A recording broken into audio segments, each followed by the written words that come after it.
Hi, hello, and welcome to another episode of The Dunker Spot. We are part of the Yahoo Sports Network. I am your host, Nekias Duncan, and joining me as always is my co-host, the always excellent Steve Jones Jr. Steve, happy Friday. How are you? Feeling good, feeling great. Happy to be here, excited to be here, and ready to talk about some basketball. We're going to continue to talk some hoops. First, we have a debut to talk about, Steve. LeBron James is back. Yes. We've talked about Luka Doncic and his greatness. We've talked about Austin Reeves and the start that he's been on. And now you add into the fold for the first time this year, made a season debut on Tuesday night, LeBron James. So this is our first window into these three together for this particular season. It's going to be interesting to see just how he settled in, what it's going to look like scheme-wise, what the touch distribution was going to be like, etc. And in this game, a win over the Utah Jazz. 29 minutes for LeBron James. 12 points, 11 assists and a steal. Also had 3 rebounds in there. And so, Steve, I want to toss this to you first, a little bit of a role reversal. What stood out to you in this LeBron debut? There's no role reversal about the what stood out question, but I think this is more, it's good to have LeBron James back playing basketball. It was just kind of an odd sensation to start the season without LeBron James. I guess that's preparing us for the future, but we'll deal with that when we get there. The impact for the Lakers is, again, you just add. And I think it's fun to see kind of a reverse for Los Angeles. I feel like most years it's been like, all right, we're going to try and do things differently. We're going to try and do this offensively, defensively. Doesn't quite work. Hey, LeBron, can you help us out? Oh, no, LeBron, this is a long season. Are you okay? Instead, we've gotten this start from Luka Doncic, who's been on fire all season. We've gotten this type of growth from Austin Reeves. We've gotten production from DeAndre Ayton.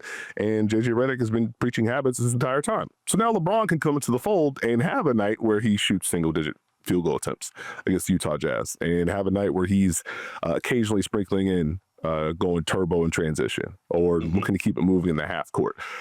And so that is where it's like, okay, LeBron can still do the LeBron things. That's going to help elevate us as opposed to LeBron doing the LeBron things being the base. So that was probably the biggest thing for me. And watching him just kind of get into the flow, the patterns the Lakers can get to where, okay, we have Luka, Reeves, and LeBron out there. We can go just Luka. We can go LeBron and Reeves. That's fantastic. I think it should be a boost for DeAndre Ayton just to have another person he can play pick and roll with. But I think the ways that they use LeBron, especially in the half court, he's still going to attack matchups. He's still going to poke at players. And so, unfortunately, the Utah Jazz are the debut team, so Keontae George, it's going to be me and you. And I think the interesting part was it wasn't just pick and roll to get LeBron to switch or use LeBron as a screener. It was getting him some cross screens into the post so he can get a catch and make the defense think about it. Where do you want to send help from? You want help from middle? You want help from the baseline? You help from the baseline, DeAndre Ayton's at the dunker spot. I did the thing. And you have optionality as far as you put Luka Doncic one pass away or Austin Reeves one pass away, right from LeBron. You put the other guy in the corner, which is technically 3 passes away. Then you put maybe the non-shooter 2 passes away. So it cut, it slice. So if you want to show help from the middle, we counted that way. Random times where, LeBron swings to Luka, Austin Reeves comes from the corner, sets a back pick for him. Now you have LeBron against Keontae George in the middle of the paint. Hey, we like that, and we didn't necessarily have to take 15 seconds to set up that post up. So that kind of flow stuff is what popped to me at first. What about you, Nekias? I like it. I mean, I want to bounce off of your general point that it is cool to still have LeBron playing NBA basketball and doing so at a high level. And so I appreciate the fact that we get to just witness greatness this late into his career. I'd also say, just on a broader note, for a guy to make his season debut, the record is the record for the Utah Jazz, but in terms of how they want to play and where they want to space their guys and the movement they can get into, like, that is a tough debut, especially when you are LeBron James coming off of back injury, back pain, etc. It's just a lot of movement to kind of slice through. So him having this performance in the midst of that, I do think it's also impressive. I wanted to hang first on how quickly LeBron was moving the ball. Ended up with 73 touches in this basketball game, but it didn't feel like he was attempting to impose his will all that often. And I don't even say that in a negative sense. It was very clear, to your point, you've been cooking Luka, you've been cooking Austin Reeves, you've been cooking DeAndre Ayton. I'm just here to add to the party. Don't mind me. I can rub it up if you need me to, but I am here to enhance what y'all are already doing versus I need the LeBron package. And so to that end, 73 touches, he only brought the ball up across half court 14 times in this game. You're normally looking at like more than double that as LeBron initiates actions. And that's including like some of the transition stuff for him. So only 14 through a full game. It's kind of eye-popping, especially when you compare it to other games from previous seasons. I'm not going to bore you with those numbers, but yeah, just this is kind of a rare thing. Also on that, passed on 82% of his touches, not always assist opportunities, but again, flows into I want to keep the ball moving. Let's keep things popping in the half court. 2.5 seconds per touch, Steve. 1.6 dribbles per touch. This was a very loud I am keeping this thing moving game. So I appreciated that point. To the usage, I was intrigued more so by the second quarter because I think that's where you really started to feel more of let's actually incorporate LeBron into this. That's where you got some of, to your earlier point, some of LeBron as a screener. Let's see if we can poke at Keyonte George. They open the second quarter. With that, ends up being an immediate foul, so you don't get a shot attempt or anything like that. It's like, okay, we're going to poke at this matchup. Let's see what happens. And then you look at the opening possession of the third quarter. I think this is something that you and the great Zach Lowe talked about. Enjoyed that episode. Check that out, Duncan's as well. That opening possession of the third quarter, where you get a similar LeBron screening for Austin Reeves. As that's happening, here's DeAndre Ayton setting the flare for Luka Doncic. So it's just like, okay, we're going to blend. We get the early LeBron touch in that second quarter.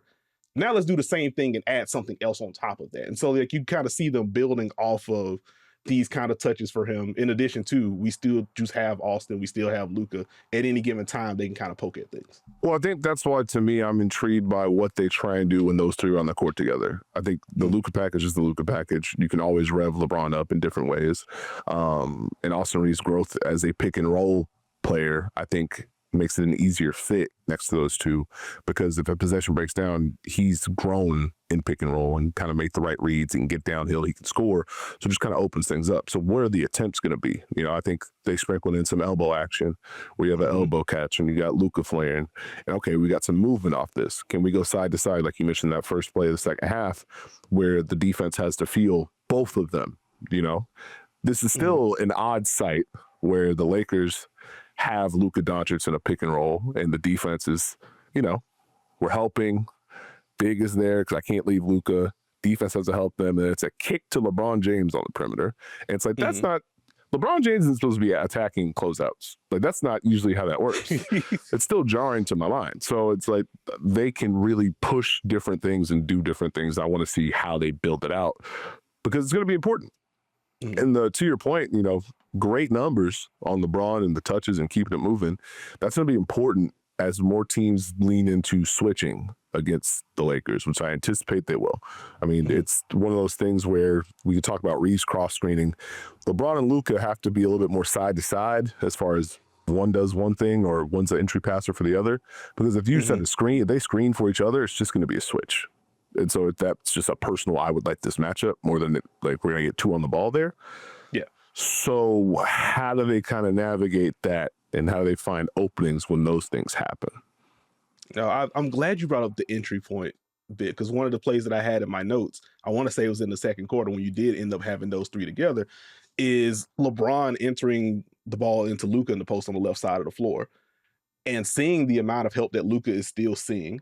They had Austin Reeves in the opposite corner, as you mentioned, some of the spacing things that the Lakers can get into to kind of strain your defense. It's LeBron entry to Luka. Austin Reeves kind of clears out to the weak side corner, so Keyonte George is technically low. They want to send extra help. And it's like a singular step towards Luka from Yusuf Nurkic, and it's just allowed to DeAndre Ayton. I'm just like, what on earth are you supposed to do with that? Well, if you judge by Will Hardy's reaction, not leave that early. Yeah, that's probably the actual answer. But yeah, it's just like they can just put you in so many difficult spots. And I think, kind of zooming out, because you already alluded to it, I am curious to see, like, as LeBron gets more into game shape and game rhythm and things, when those three are on the floor, like, how much, if at all, will we see some of the half-court aggression perk up for LeBron? Because to your earlier point, you did start to see him hit the turbo button a little bit in transition. There was an early assist for him. There's another fast break basket. There was another one where he drew a foul early in that first half. And I just wonder in the half court, as he was keeping things moving, here's a screen, like even some of the pick and roll reps that he had in that first half when they were all three on the floor together, it was a dribble or two. Y'all didn't get me two on the ball. Here you go, Austin, or here you go, Luka. Now, I don't think that's inherently bad, but I do wonder when there are going to be these pockets where, okay, Luka's the one getting the attack closeouts because LeBron is actively looking to puncture the defense and draw that extra attention versus let's just keep things moving. Well, I mean, I think it'll come based off of flow. I mean, LeBron's a pretty smart basketball player. So I think he'll know when to pick his spots and when, hey, we need to get us going. But I think the overall ethos has to be, we don't have to do that to open things up. This can add to what we use to open things up. And I think that's probably the place you want to live. Because you mentioned early in the game, once the game got later, LeBron was getting 2 on the ball, and he was starting to slice the defense up because he's a great passer. And so you put 2 on the ball against LeBron, pocket passes there, skip passes there to Austin Reeves. He can just make those plays pretty easily. So now, again, defenses are back in a bind with, okay, what coverages do we give these guys? Because what does it open up? And so that's where it gets interesting. How many teams want to give them that? How many teams want to switch? How many teams are going to allow LeBron to kind of just roam like that? I think the transition is important, though. You mentioned how many times you brought the ball up past half court. Him getting throw-aheads in transition, I think, is a really good thing for the Lakers. No, I like that one. Luka got him on one relatively early in that one.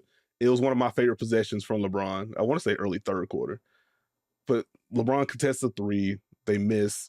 Luka board, immediate outlet. It was like, yes, we're starting to get some of these early hit-aheads to LeBron or some of these early transition seals. That wasn't a direct seal, but immediate hit to LeBron, takes a dribble, draws a defender. Here's Austin Reeves streaking down the right side of the floor and gets a layup. It's like, yes, I am excited to watch these full court passes again between these two.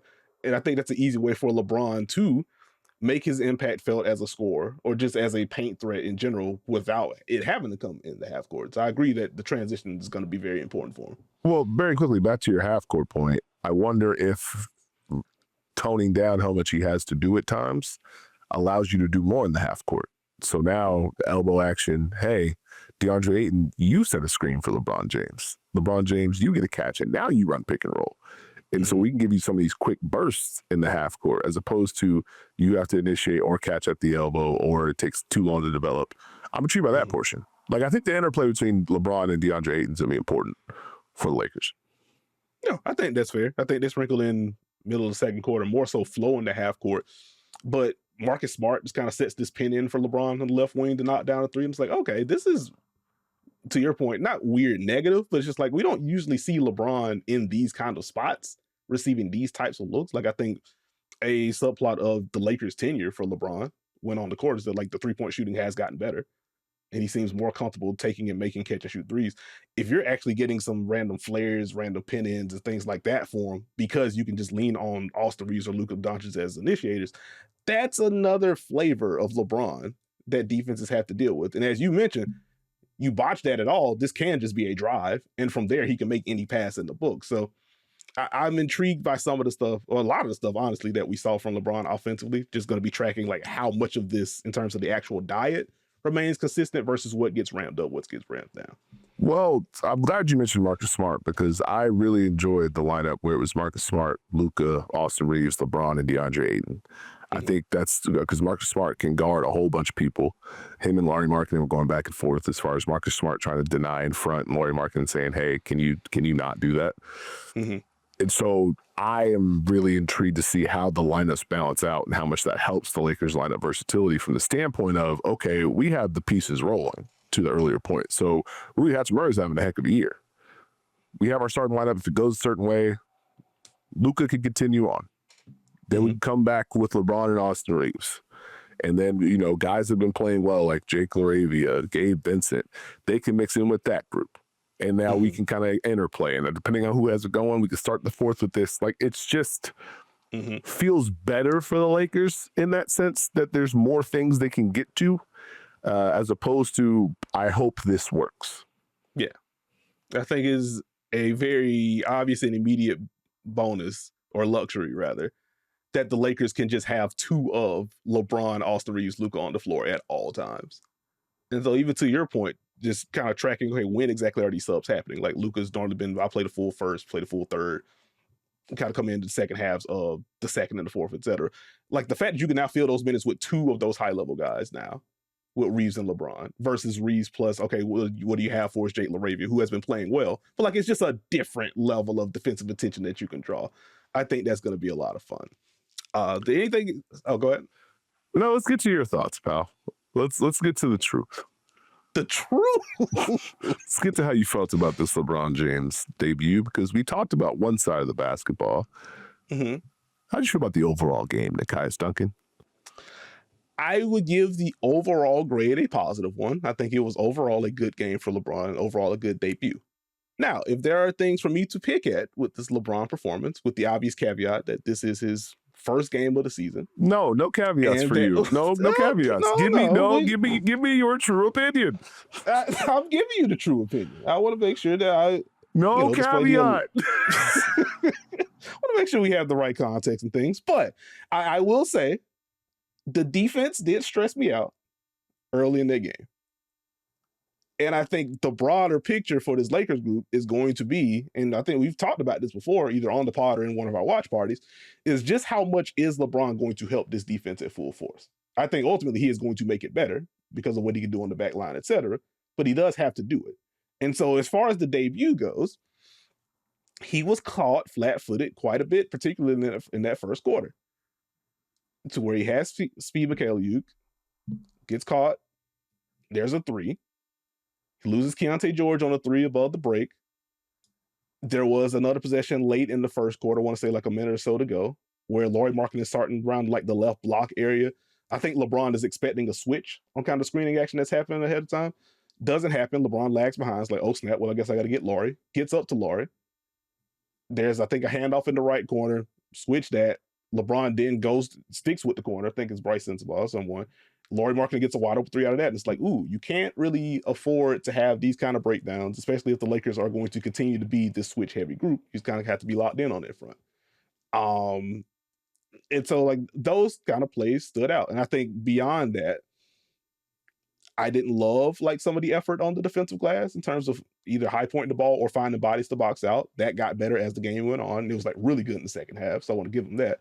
And so for me, my broader thing is if LeBron is going to be doing less of the heavy lifting offensively, the theory goes you should have more energy to do more of the little things on the other end and ultimately be able to ramp things up overall defensively. And I still think he will, but like the debut, he had some moments where it's like, ooh, it cannot be this LeBron.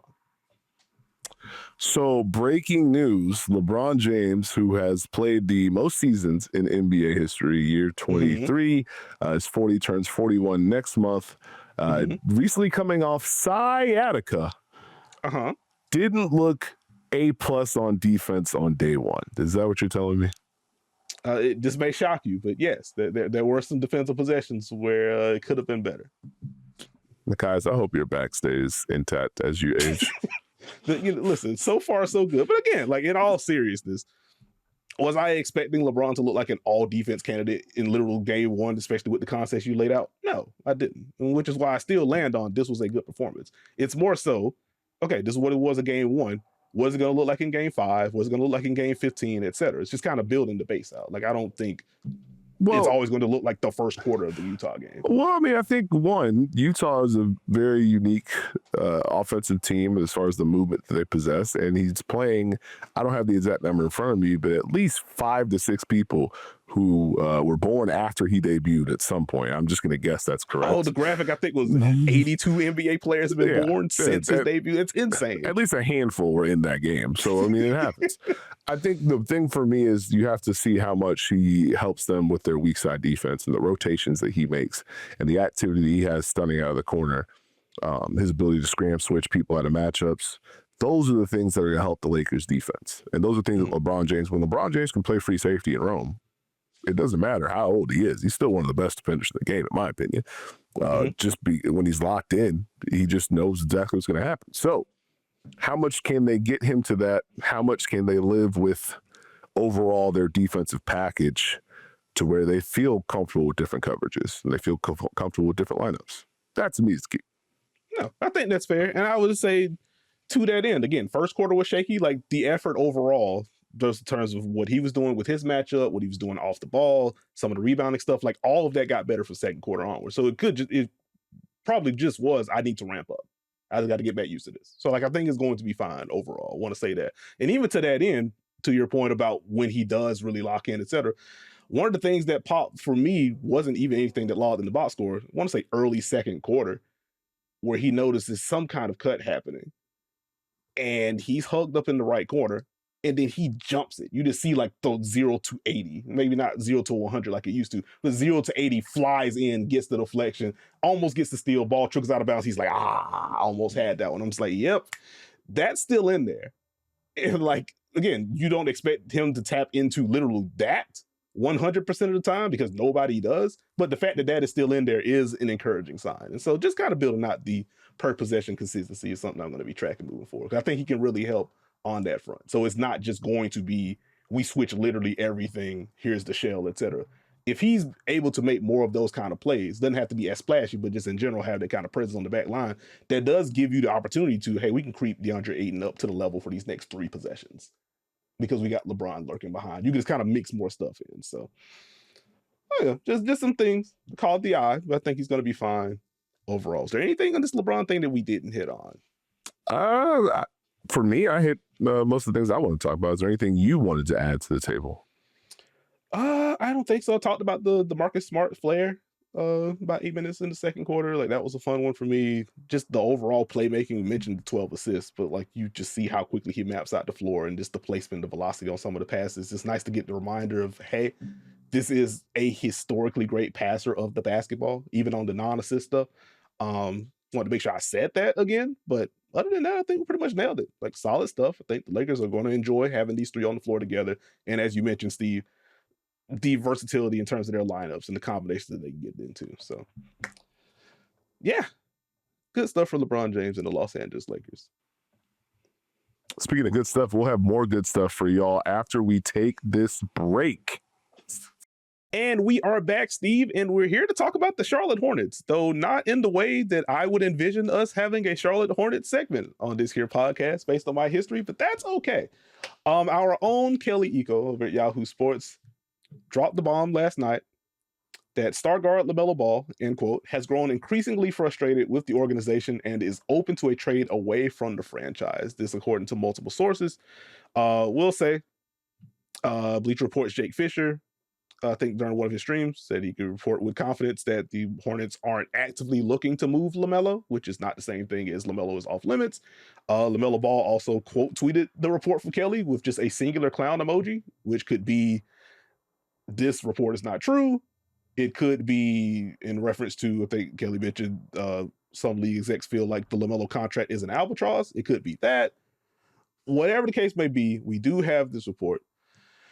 And this isn't where I thought we were going to be a month into the season, Steve, with the Hornets. I'm going to be honest with you. I was intrigued by the early flashes. Matter of fact, our first regular season takeaway episode that we had during this regular season, I started the player shout out section with LaMelo Ball, with some of the drives, with Charlotte going to more flat spacing and more guard screens and what that can open up for him and the way that he's playing. And I said during that little spiel, like, hey, we can be normal about LaMelo. We can praise him without going over the top. We can criticize him without going over the top. And I'll be darned if we're not a month into this and it is now LaMelo has been benched multiple times throughout the healthy stretch of his season because of defense or turnovers or whatever the case may be. They're fresh off of a loss to what's left of the Indiana Pacers, and we get this report. And so just on a baseline level, I'm just kind of annoyed that this is where it's at. This should be positive momentum for the Hornets overall. They seem to have nailed this draft. The front office and head coach, there seems to be real alignment and positive momentum there. I just want to watch the Hornets grow. This is the cloud that I wasn't ready for. I'll be honest. I didn't think this is where we're going to be. Well, this appears to be where we're at, or this at least appears to be where we're headed. And it's very interesting to think about how we got here, what we got here, what we're doing. Because you mentioned, hey, I was a fan of LaMelo pre-injury, right? Mm-hmm. He was averaging 24, 10 assists, and 8 rebounds. Mm-hmm. I don't think we can forget that portion of the program. He was playing pretty well. And now we've had multiple benchings. We've had, hey, you're coming out with 7 minutes, coming back in with 2 minutes type scenarios, and then you're not coming back in even though we were down 20. When I put you back in, now we're down 10. And it could leads to frustration. Mm-hmm. And this feels like both sides just kind of understanding potentially this might not be what we need to do. And it happens in life, Nekias. Mm-hmm. That's true. A quick question, unrelated to the LaMelo thing. Did you expect to be talking about rotation patterns as much as we've had to talk about rotation patterns and sub patterns so far this year? We should talk about it more because a lot of people like to say rotations without understanding what a rotation is. And what affects the rotation and foul trouble and how that works. And we can do a whole podcast on rotations if you like. I won't be nice during it, but. Oh, well, I feel like that latter part is where I lose. I was like, ooh, this is. And I can pull up the old popcorn machine, get into some rotation patterns, etc. That don't matter. But no, we don't want me. That's a joke. That's a joke. I'm joking. This segment. Yeah, I know. It's got to play it up. But I will just say, to bounce off of your frustration point, I think it's easy to understand why LaMelo would be frustrated within this context. Like, one, no player wants to be sat down during a game, non-injury / fatigue bit. No player wants to have a mistake happen or they have a lapse and, nah, you sit down to me. And that is even more heightened when you are literally the best player on the team.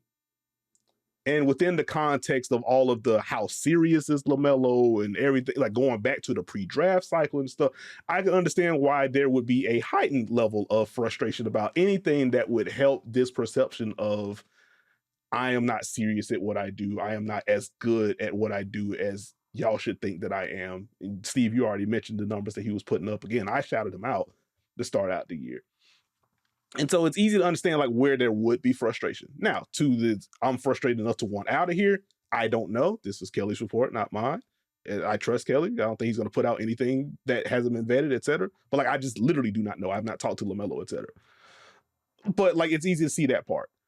On the other side of this, I do think there is a level of, I don't know, like accountability is just, it's not a buzzword, it's a very real thing, but it's like the way that people use accountability sometimes can get kind of tricky. So I don't want to be in that bucket. But like, I don't think Charles Lee would bench LaMelo Ball if LaMelo loses a drive and an offensive player is good and he wins a drive. I think some of the defensive things are like, LaMelo, why are you standing straight up and staring at the ball and your guy is lifting up to the wing and getting a shot or a drive or cutting behind you and getting up a layup? And like, that has been a pretty consistent thing throughout his career. Like, I think it is okay, as Charles Lee, going back to last year, has been very adamant about these are the standards and the habits that I want to establish with this group so we can get to where we want to get to. He's not blowing smoke about that. And so like, I don't think it's out of bounds for Charles Lee to say, hey, you are our best guy. We need you to set a tone. You, LaMelo, have literally talked about wanting to be better in setting a tone. And so for Charles Lee, who's still relatively new in Charlotte, and if you want to zoom all the way out, new ownership, new GM, et cetera, it's hard to say we want to build a culture of accountability and effort, et cetera, if your best guy can have like very loud lapses, particularly off the ball, without being held to account in any kind of way. Like, I think it gets very tricky. It's easy to understand what stars play by different rules generally, but like, it's hard to be like, LaMelo, do your thing because we need you. And then like, you're yelling at Con Knipple for blowing an assignment or something like that. Not saying that's literally happened, but you get the general point that I'm making. You want to be able to go up to literally everyone. Like, I think back to recent interview with Becky Hammond, where she talked about, yeah, I can go in just kind of light into Asia about her defense. And she's one of the best defenders the league has seen. But like, I can hold her accountable. And because I can hold her accountable and she takes that, who else in that locker room can say anything if I can do that with her? So like, that's where I'm just like, I would like for LaMelo to own some of that. Not even into the offense yet, but like, there is room for him to own some of that at the very least. Like, I don't think that's something that should be taken personally. Is that fair? Or well, I mean, I think there's multiple sides to it. So I don't think it's unfair. As a coach, you are, the best coaches hold all their players responsible. Everyone gets coached. Players like to be coached. They want feedback. They want to be coached hard. Everyone has a different style of accepting it, but players generally want to be coached. The relationship has to be at a certain level. Mm-hmm. The communication has to be at a certain level. If it's not, you start to lose buy-in. Mm-hmm. And you start to, okay, well, I'm trying to do it your way. It's not really working for me. Other side is saying, hey, I really need you to do this. If there's nothing in between those two thoughts, you land in a bad place. That's just the heart of it. And That's you fair. end up with two sides who feel a certain way about something, who may have valid complaints or valid thoughts. So how do we marry this together? Optically, if you're watching, you know, from big picture, you see a Charlotte team that has Con Knipple doing amazing things, that is working to try and establish habits, as you mentioned. And so, okay, it doesn't have to be all of just LaMelo. And then you have the stretches where LaMelo's kind of losing the handle, turning it over, defense, the lapses. It stands out more with how Charlotte has been playing for the majority of the season. Now, the issue is he is just coming back from an injury. So, I mean, these things do take time. He needs grace. Yeah. Number two, how do you take it if you're LaMelo, in theory? Okay, so we're doing different things. That's cool. I'm trying to buy into it. That's cool. It's not working. We're losing. So you want to, is it my fault that we're losing? It's on me? That's where the communication has to be there. Yeah. And maybe it is. Like, this is reckless speculation to a degree. But if you don't have that to a certain degree, or it's not happening the way it should, or things are misinterpreted, you know, two sides can look at it and be like, oh, I'm taking what you're doing as this. Oh, you're not bought in, you don't care. Oh, the coach always blaming me. You know, that type of beat. Yeah. I think you hit it there. Like, one, just the overall point of how important communication is. And also, as we're dealing with this, or the potential of this, if we want to just make sure we, you know, cross the T's, dot the I's, all that good stuff, is how is the message being received? If Charles Lee is saying, hey, I need your defensive effort to be better so we can get this defense to another level, and LaMelo is taking it as, oh, it's my fault the defense is bad, it's not going to fly if that's the bit.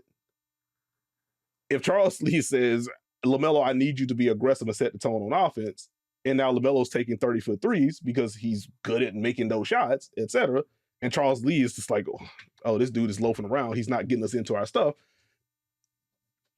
you can see where a disconnect could be there too. LaMelo's like, well, I am being aggressive. I am trying to set a tone. Like, he has multiple like 10, 12, 14-point quarters this season.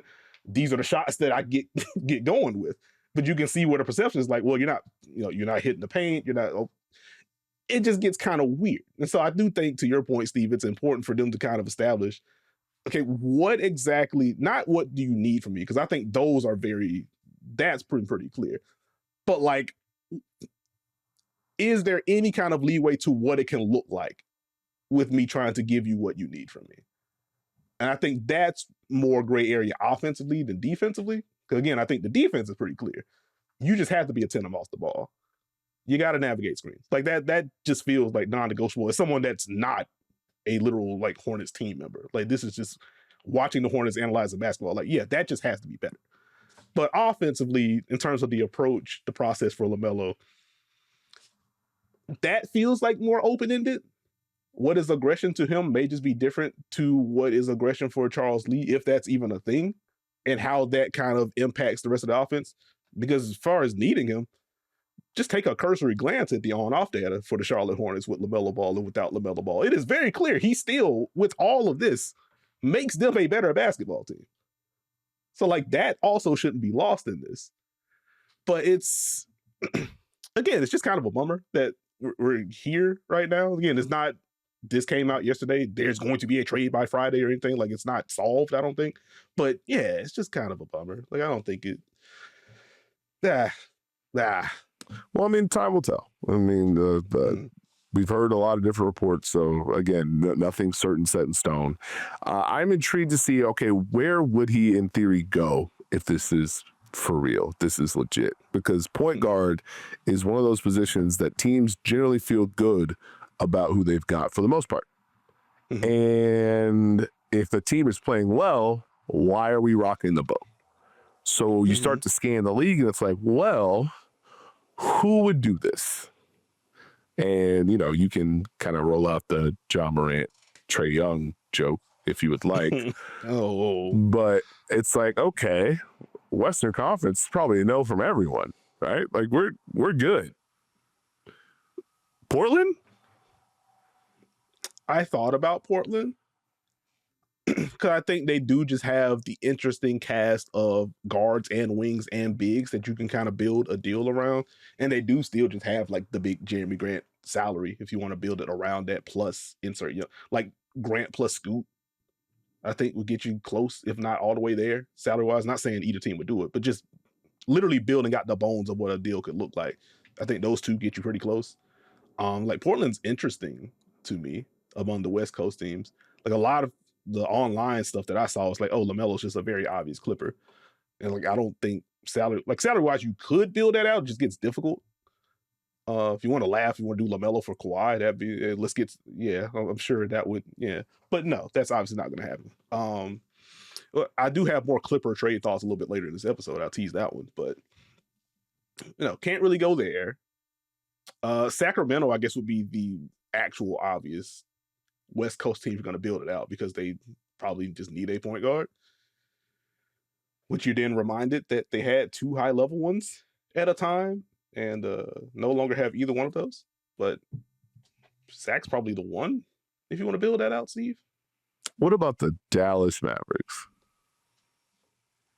Dallas is a tough one just because they're already a second apron team, which yuck based on the Luka of it all, and then it's this financially. So what was this going to be like? They can't aggregate, so it's just going to be Anthony Davis for LaMelo and something else. I didn't think past just the name of the team. Come on, buddy. Come on, pal. You think I'm out here talking about flex and floppy to open up the trade machine? Come on, brother. You're a multifaceted human being. This is true. My last thought was the Pelicans.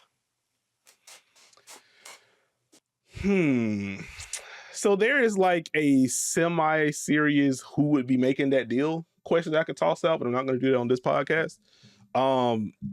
They don't have their pick. So like if this is very much we have to win and get into the play-in so we don't give insert team here a top 5 pick or something, like they would have the motivation for it. And I think they do technically have the salaries for it. I can check real quick to see if they are a first or second apron team to see what kind of restrictions they'd have there. But you could build something out. I guess my question gets to zoom all the way out first. LaMelo making about $38 million this year. It's around 40.8 next year. It's 43.6 after that. It's 46.4 after that. So he's very much locked in moving forward. So like this isn't he's a free agent, so the leverage is lower, etc. Like you are just getting a 24-year-old for the next 3 to 4 years. So that would change things. So if you're New Orleans, you're not giving up Jeremiah Fears in a LaMelo deal, are you? No, absolutely not. Okay. You're not giving up Fears. You're not giving up Queen, I don't think. And so from there, like pick stuff gets interesting. Like they can get to the salaries, but like the pick stuff gets kind of interesting. I don't know. I don't know either. But they've Hornets next 2 games back to back this weekend. Home against Clippers at the Hawks. So that is a funny one. Can I toss out some Eastern Conference LaMelo teams that at least intrigue me? Sure. So I think one, Toronto can just be in any conversation they want to because of the contracts they have, and I think they have possession of all their future picks moving forward. And so first thought was Toronto could do it if they wanted. Between the RJ and Emmanuel Quickley contracts, I hope the second thought is they're the 2 seed and their defense is playing well. Why would we do that right now? That's also fair. Okay. That is also fair. So I'm just saying, like, they can get in the room pretty easily if they want to do this. Question that was posed to me. I have my thought on it, but I will ask you, Steve, because I don't think I got yours. LaMelo Miami. No. It's a no for you. We haven't even gotten Tyler Hero back, and Davion Mitchell is driving like crazy with Norm Powell playing well and Jaime also driving. Why? Okay. I mean, what if Hero goes to Charlotte in this deal? No. Okay, fair enough. At least not right now. Okay. Understood. How would you feel about Orlando? That would be interesting. That one got you. A new one would. I just said it would be interesting. That's all I needed. Who are they giving up? In terms of salary, like it kind of has to be Suggs. I think is at around 35. Oh, then no. You're like, nah, okay. The headband around the neck or a man has to stay. I mean, he's already trying to make passes like LaMelo. So, I mean, I guess you already have the real thing. No, actually, if I could just get this bar off for like 45 seconds, I am a big you know that I'm a big Jalen Suggs fan. And as he, got off the minutes restriction, et cetera, like the defense is good. He's really made me laugh in some of our Magic watches and rewatches this year. Cause like there is a pass or two per game where it's just like, brother, why did you think that was going to work? Why are we going behind the back to the corner when that guy is just there already? Like you're not, it's just a couple of those. Hey man, basketball, it's a rhythm sport. It's a feel sport. You start thinking too much with this, you missing out on the plays you can make. You got the ball in your head, you might make a mistake, but you got to go out there and let it rip sometimes. And I respect going out there and playing. I was a thinker. I was very smart. But overthinking doesn't help you in the heat of the moment. You got to just play. Go play. Okay. Let them in hoop. Okay. Hey, listen, that's fair. And again, it's easy to kind of excuse some of those because of how hard he plays defensively. Like he's just an absolute dog on that end. So he's probably just earned him one or two of those anyway. But it is just kind of jarring to see some of those on film this year. That's all I wanted to get to. Yeah, is there anybody else in the LaMelo business? Like Probably not. Yeah. Hopefully it doesn't get to that point. Hopefully they're able to mend whatever needs to be mending and this blows over and the Hornets are able to make what constitutes as a run for them for where they're at. But there you go. Speaking of runs, don't run away right now. Come back, stick with us after this break. And we are back, and we're still technically posting up, Steve. Can I toss in a team? It's less teams that's making me think. It's more a team that's making me sad right now. Okay. I don't know if that was the vibes I was looking for going into the weekend, but I get it. We'll be quick. We'll be quick. The Sacramento Kings. This is not what it was supposed to look like this year. And like they're obviously dealing with some injuries. Now Domantas Sabonis out 3 to 4 weeks with a partially torn meniscus, I believe. And so that also puts more of a damper on it. And he's kind of been in and out of the lineup anyway this year. So it's been kind of difficult to establish the kind of consistency you want, at least offensively. But as of recording, Steve, a 3-13 record per cleaning the glass, 27th on offense, 28th on defense, 29th in net rating. And it's just, I wish there was more for me to like point at with this group. Like I talked about Zach LaVine a couple weeks ago. At the time, it was like career high usage in terms of the off-ball screen stuff for him. And I like the ways they were getting him touches on the move, some of the high wide pin downs and stuff for him. The drives were up, et cetera, et cetera. Like that's kind of cooled down. Like DeMar's been fine. I feel like the defense has kind of been what it's been. I was excited to watch D. Clifford play basketball, and he's playing more basketball. But like that isn't enough to completely override everything else that it's kind of been for the Kings on both ends. It's I don't know. Like I feel like this is a point that I made a couple of years ago with them, where it's become so easy to just do LOL Kings, and that's just kind of it. And I don't think that's fair to them, because like even when they aren't as good, there are still fun things to point at. But like this hasn't been a super enjoyable watch for me as of late. I'd hate that they're in this spot post like Fox trade and all this stuff. It just has not gone well. Like Keegan Murray just made his debut, so hopefully that adds some more joy to some of the King watches. But like, it's just been tough. Joy? Yeah. Joy? You talking about Inside Out? I know you're not talking about the Sacramento Kings. Wow. I've been a big supporter of the Beam, and I love the team they built. Hey, what is this? You lose 4 straight at home? 132, 101, 144, 117, 122, 108, 133, 100. And then go on the road and lose 4 more, including 137-96 to the Memphis Grizzlies. And this is no disrespect to the Memphis Grizzlies and all my Memphis people out there. Just earmuffs real quick. We have spent the majority of this season trying to figure out what the Grizzlies were or could be. And you gave us 48 minutes of the tape. What kind of compete level is that? What is that? Vince Williams Jr. had 15 assists. I have that number right? He had 15 assists, right? He had too many assists is what he had. No, shout out to Vince Williams. Kentavious Caldwell-Pope had 7 assists. If you add up Vince Williams' assists with Kentavious Caldwell-Pope's assists, and you throw in, let's just go Santi Aldama, that's 25 if I could do math real quick. Guess how many assists the Kings had? I'm going to say 22. 24. I'm so close. And now you got DeMar DeRozan playing 15 minutes, taking 3 shots. You got Malik Monk playing 14 minutes, taking 4 shots. Dennis Schroeder was your acquisition to start. Now he's off the bench playing 20 minutes, or 25 minutes, taking 8 shots. Shout out Russ. Russ has competed. Russ is giving it his all. Zach LaVine's trying to get buckets. I understand it. But what have you built? What is your identity? What can I expect from you every single night? What do you do defensively? What do you do offensively? You don't even have Domantas Sabonis handoffs anymore.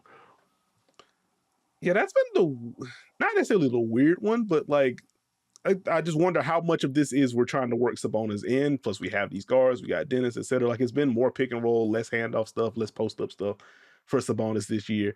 And like, I kind of get the logic behind it because of the personnel, but it's also like, to your point about establishing a foundation, establishing an identity. It just feels free flow without the requisite skill or complementary shooting to really go free flow. It's okay if they didn't have the complementary shooting. They had talent. If you tell me you got a team with Sabonis, DeMar, Zach LaVine, make all the Bulls jokes you want, Schroeder, Monk, you have basketball players that can make basketball plays. The only problem is who is put in a position to do the thing that they do well. Russ goes out and gets after it, right? Mm-hmm. Who else? Who else? He's also... No, I was going to say, like, him and LaVine really are the only walking paint touches on the roster. And, like, Dennis a little bit, but even then, he's seeing unders and also help. Well, depending on the lineups that he's out there with. So it's just like, it's... Yeah, we got Dennis Schroeder run pick and roll. The league just went under. Hey, DeMar's in the post. Help or double.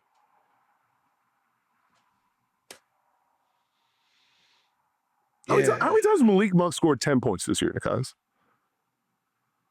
I'm going to say 8 without looking at the game log. That was too quick of a guess, brother. Oh. Entirely too quick of a guess. Oh, well, while Steve said I thought you just had that. No, I was spur of the moment. Also, you're going to be incredibly upset. 9. I am going to be incredibly upset, yeah.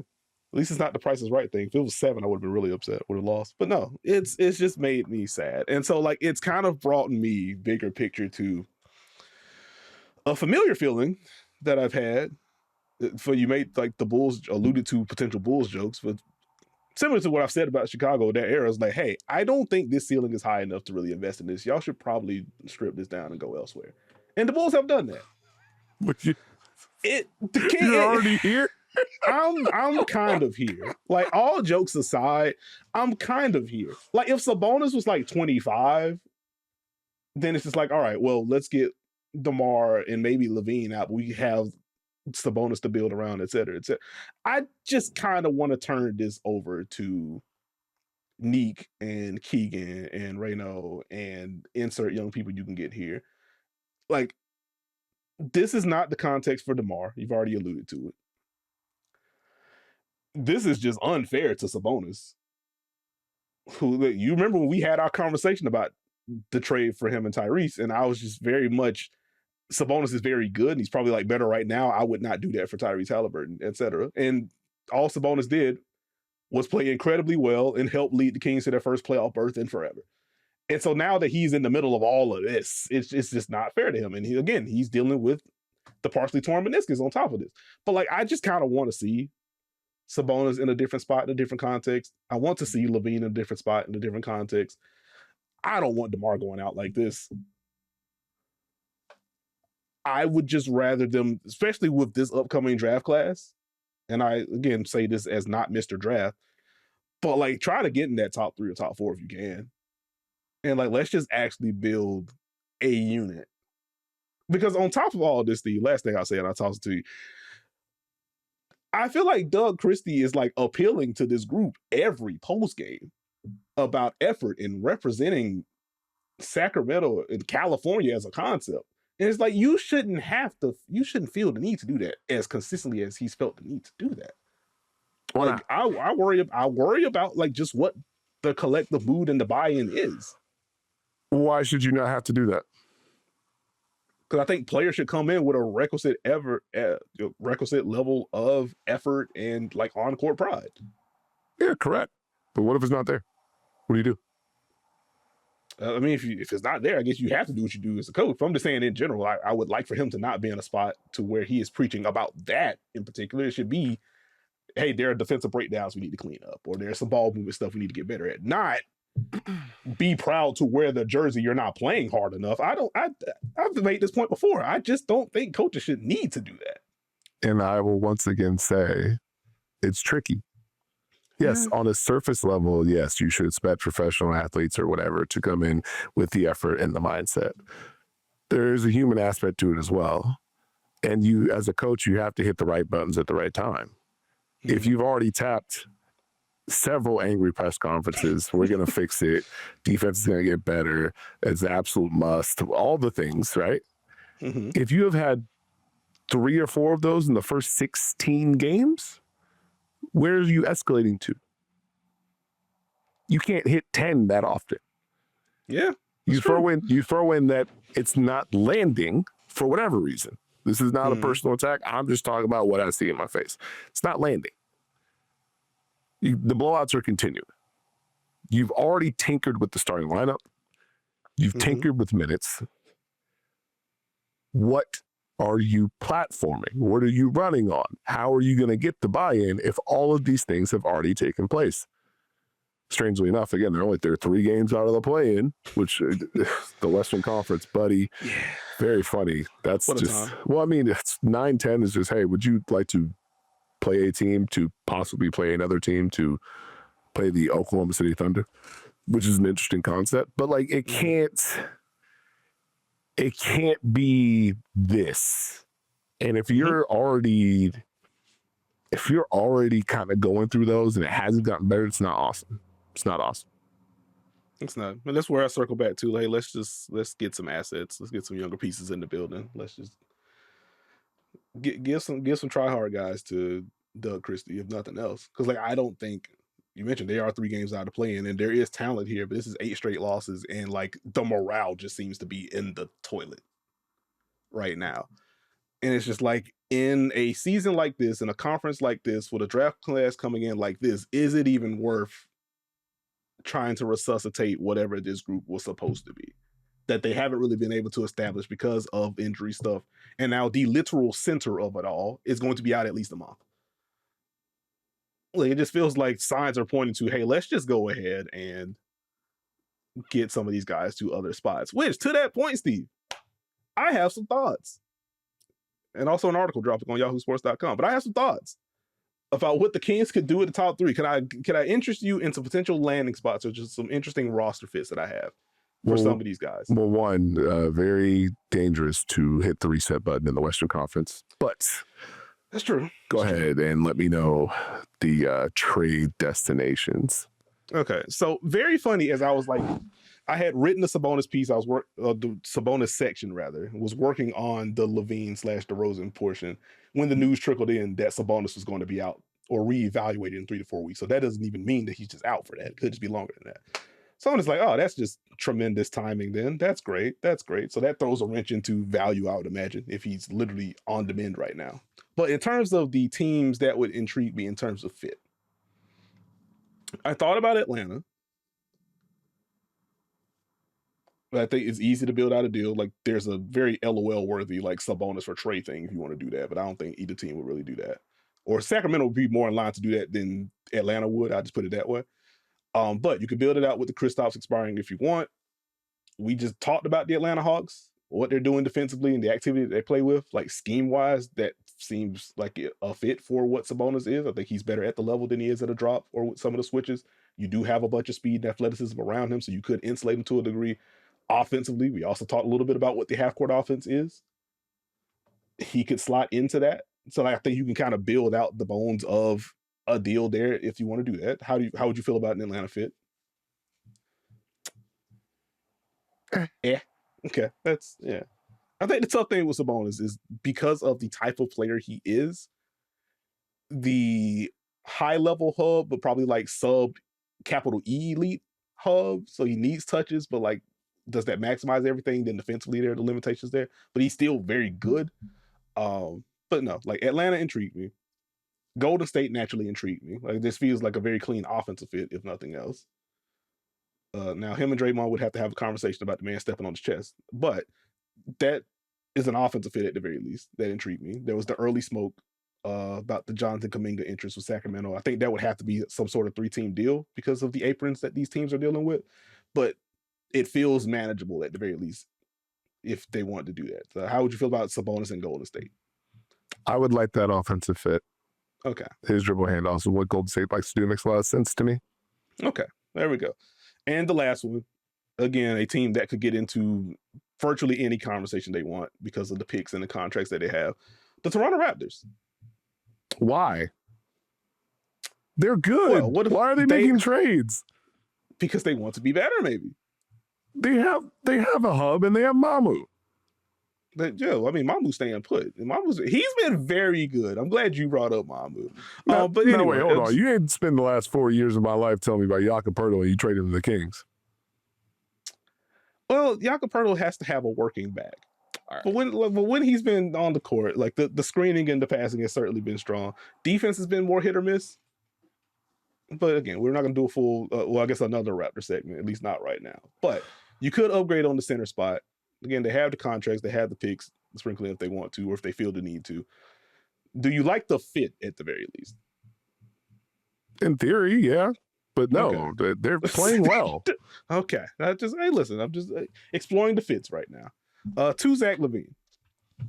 Have a repeat in Atlanta. Have a repeat with Toronto. I want to ask you about these two. How do you feel about Zach LaVine in Detroit? No. Okay. Why is it a no for you? Is it just they're playing well, or is there some kind of class that you anticipate there? Detroit is playing very well. They have the structure already. Cade's got the ball in his hands. They have buy-in. They play defense. I don't think this specific team needs a Zach LaVine.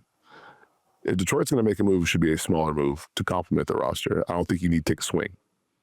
Okay. My only counter is that Cade is just seeing just an ungodly amount of bodies, and a lot of that is injury stuff. But like, I do think the shooting would certainly help, and having another guy that can get into the paint like LaVine would help the offense. That seems to be the drawback for me. Jaden Ivey, Marcus Sasser, Dennis Jenkins, Tobias Harris. Well, about the rim stuff with Tobias Harris, but the shooting would certainly help. But okay, how do you feel about Philadelphia for Zach LaVine? I would get it more, but no. Okay. Who would they be? Like, is it? They've changed things to where there's more drive and kick, but I feel like it would be him cooking in a vacuum to a degree with Maxey. I see you don't love it. Okay. I'm listening now. Okay. I just think the downhill juice plus the shooting.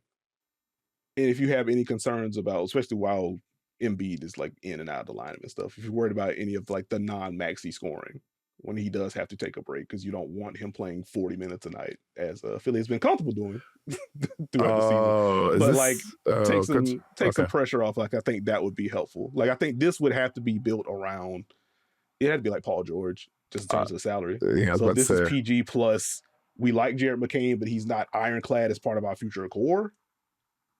That's where it comes, because I don't think you'd get Paul George straight up just because of where he is. Like, he's older than LaVine, bigger contract, I think longer contract technically.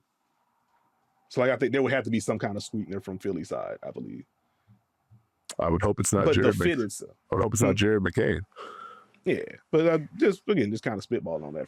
Yeah, that's gonna. In terms of the fit, like, I like that one. But okay, those are the four I had for LaVine. I'd ask, are there any teams between Sabonis or LaVine that you think would be interesting for either of those two that I didn't mention? No, we're good so far. Who's next? DeMar? DeMar, yeah.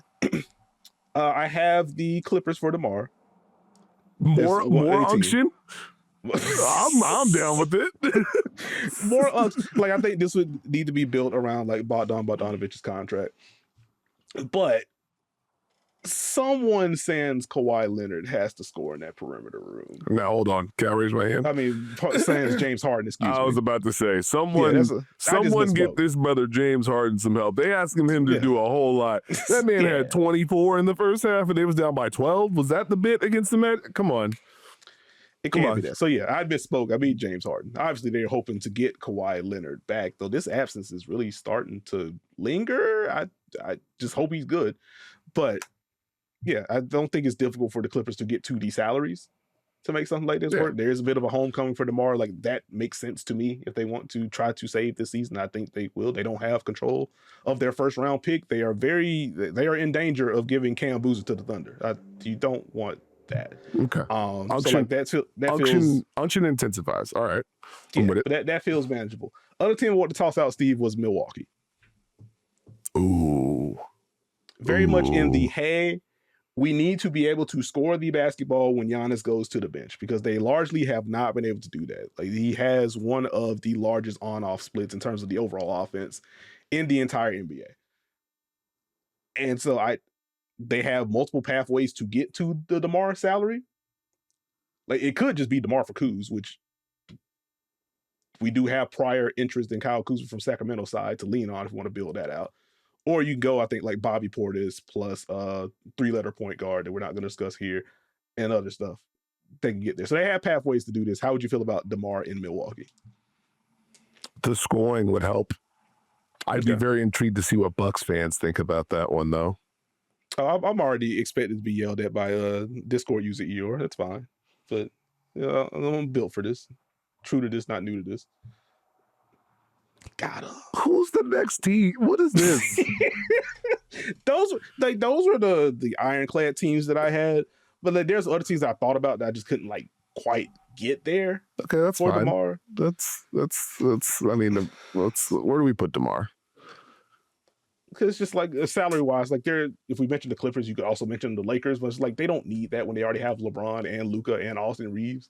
Like, I don't know if I'm giving up, unless you could literally do like Jared Vanderbilt and Gabe Vincent. And even then, I mean, Vanderbilt's practically out of rotation at this point, but you probably need Gabe Vincent so they have somebody aside from Marcus Smart that can defend guards. So like, I don't know if they want to do that. And again, the offense isn't the problem for the Lakers. So like, I don't think they would do that, but that was a team I briefly thought about. Like I already had LaMelo in my head. So I was like, Charlotte for let's get an adult in the room that could also score, but like, I don't think they would do that. So that was one. The funny one that I thought about, Steve, was Chicago. Okay. And okay. Like you could make, like they have expirings, you could make the argument for it, but it's just like, I don't even know if they want to do that. I mean, I think DeMar, by all intents and purposes, loves Chicago. But like that, I couldn't write about that in good conscience. But that is a team that I thought about. It was like, oh, this is kind of interesting.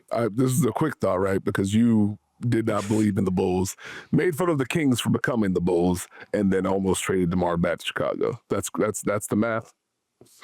Yeah, I mean, at least he wouldn't be like the best. That's fine.